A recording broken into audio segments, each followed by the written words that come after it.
Hello my friends, this is FC7. Today I'm going to share a video about the new hardcore heritage, Old Seb. This was recently released as of today by Daybreak. Every once in a while they will take an older zone and make it a high level zone for level 105s. And this will be the best solo tactic I've found so far in the zone as far as necromancers go. This will be route routing the entrance. There's 6 mobs before the first door. So here we are at the entrance. This particular tactic I like to think of as pet splitting. You send in your pet, have him regroup, have him fight, press the root button, which is persistent paralysis, have him either die or feign death. And once he's either dead or feigned, wait for one mob to path back and you'll have one mob that is rooted. And it almost goes without saying to make sure you feign death yourself as soon as you root the mob. So if he's rooted, feign death, wait for the aggro to clear. So the guy should be roaming back here soon. And if you're going to be doing this, try to know exactly what you're doing and make sure you have control, because this is the entrance and there are a lot of people coming and going. So make sure you don't train people. Luckily this is the hardest part as far as possibly training any group that's there.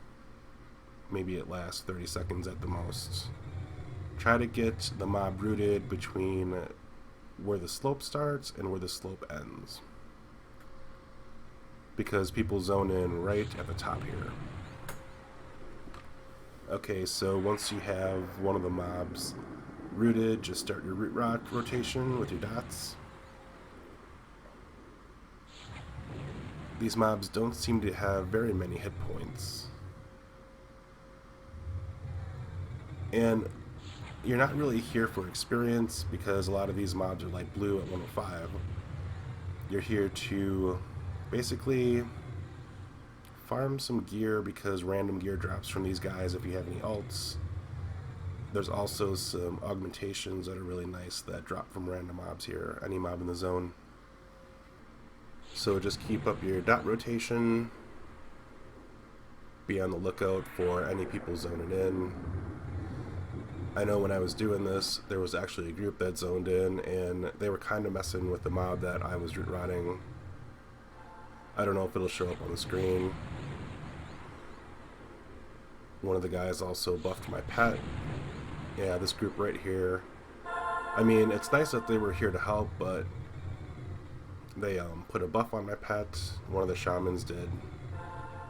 And he started to crit. And he actually broke root. Come up here in a second, you'll see.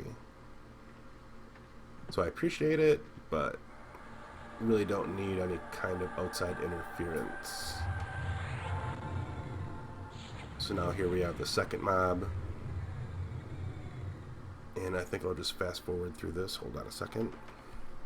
Okay, we're back. I decided to widen up the screen a little bit. A lot of people don't like looking at my UI for some reason, but I thought it was necessary to show how to pet split if you're unfamiliar. In this case, it involves putting Aegis of Japak on your pet and then sowing him with your, well, if you have a sow clicky of any kind, I have a video that shows how to farm one. It actually improves his run speeds, so he'll get back to you quicker. So now on to the next two that you need to split. Here we have a wizard and a shaman. Just set your pet to sit, move back a little bit while having one of the mobs targeted, and then press attack.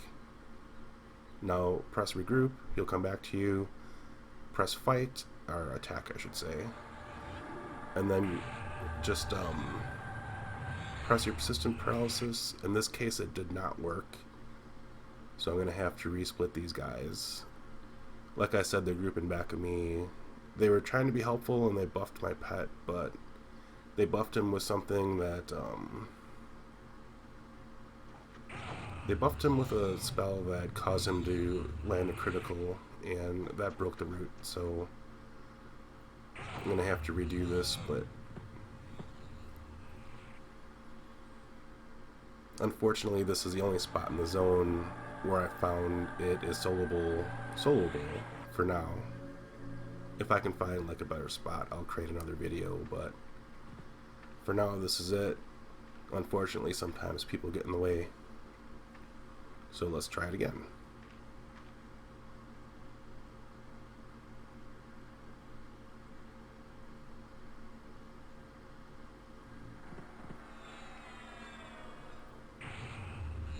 So there, I just suspended him, and I'm gonna unsuspend him to clear any aggro. Sometimes there's some aggro issues left over. And at 62%, he should be okay. Cast the Aegis on him. That will absorb, I think, 9 hits.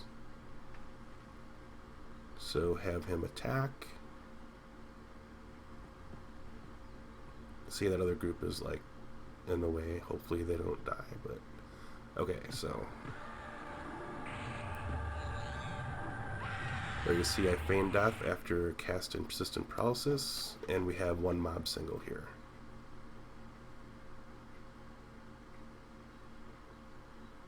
So again, I'm going to probably fast forward through this kill. It's just going through dot rotations.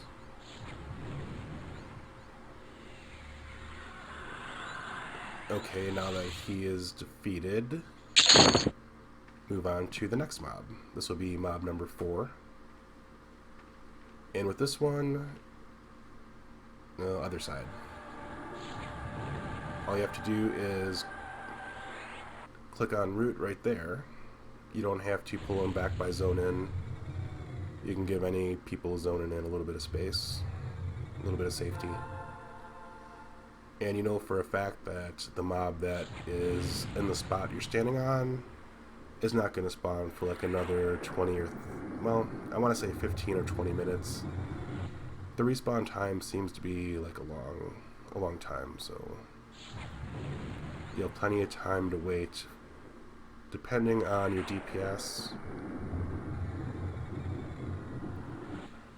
And like I was saying, there's other mobs in the zone, but I didn't mention that a lot of them outside of like the zone and area summon, so you won't be able to solo anything.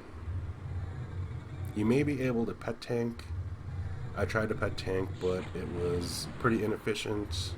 So if you're solo a Necromancer in the new hardcore heritage version of Old Seb, I'd stick to these 6 mobs at the zone in.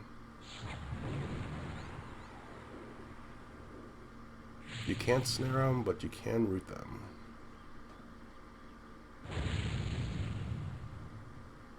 They cast dots themselves sometimes, but it's really nothing too bad. I wouldn't worry about it. If you find that the dots are causing you issues, just cast Reluctant Malevolence and get your health back. Okay, so now we'll split the last 2. Keep in mind you only need to do this once, pet splitting, because once they're all split, you can just pull them back and not have to worry about splitting them anymore. So this will be like a continuous cycle.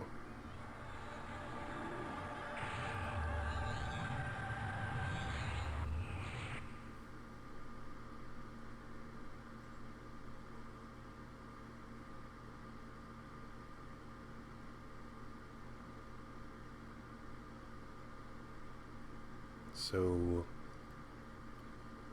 sometimes aggro takes a little bit of time to wear off of the mob you want to path back, but eventually he'll path back and you'll have a mob you can just DPS. So we will root rot this wizard. Pretty easy.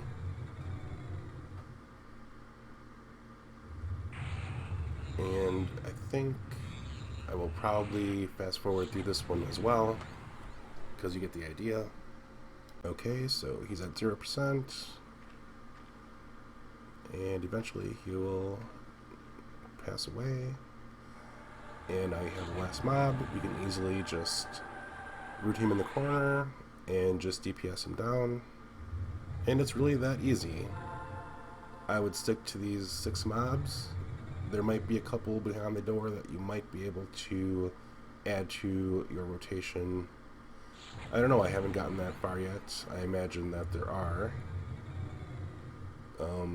Parting thoughts, just keep in mind, respecting the zone in. Make sure that you know what you're doing. Don't train anybody. That's about it. Feel free to visit my website at EverQuest-Memories.com, where there's a bunch of old EverQuest memories about times past. Feel free to subscribe to my channel if you're new. Leave a comment, leave a thumbs up, or leave a thumbs down. I think that'll just about do it. I will talk to you guys later. I'll make a new video soon. I'm not sure what I'll do. It's always fun to create these videos. Have a great weekend.